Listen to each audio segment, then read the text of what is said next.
There's a certain kind of relief that happens when plans get canceled. Not because you dislike people or because you're antisocial, but because something inside you quietly exhales. The pressure lifts, the noise disappears, and the day suddenly feels like it belongs to you again. If you've ever felt that, you probably know the strange guilt that sometimes follows. The world tends to celebrate people who are always out, always connected, always moving, while those who genuinely enjoy being at home are often labeled as lazy, boring, lonely, or avoidant. But for many people, none of those labels fit. The truth is that enjoying your own space is often misunderstood because people mistake visible behavior for internal experience. They see someone staying home, but they don't see what that experience actually feels like. And that's where things become interesting. The psychology of people who love staying at home is rarely explained correctly. There's often much more happening beneath the surface than anyone realizes. When psychologists study personality, one of the most misunderstood traits is introversion. Most people assume it means shyness, but introversion is really about energy, not fear. Research suggests that different nervous systems process stimulation differently. Some people feel energized by constant activity, social interaction, and new experiences, while others become mentally exhausted by the same environments. For certain individuals, a crowded restaurant, a busy gathering, or a day filled with conversation doesn't feel exciting. It feels expensive. Their brains are processing more information, more social cues, more noise, and more decisions. Home becomes the opposite of that experience. It offers predictability, control, and recovery.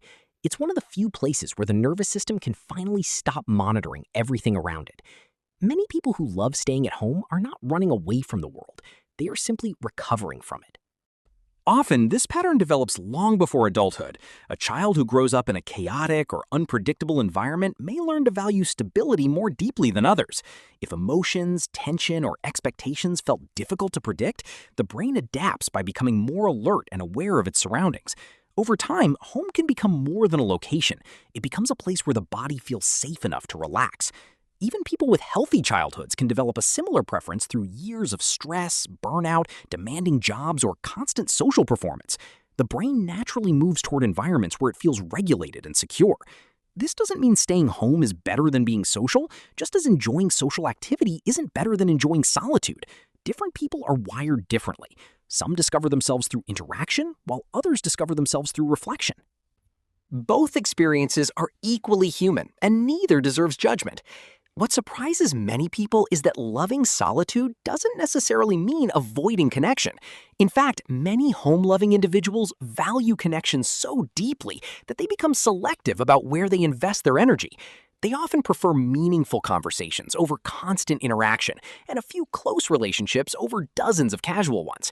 The paradox is that someone can genuinely enjoy being alone while still caring deeply about people.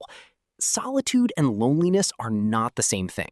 Loneliness is the pain of disconnection, while solitude is the comfort of one's own company. Of course, every strength comes with a trade-off. The more peaceful your inner world becomes, the easier it can be to stay there.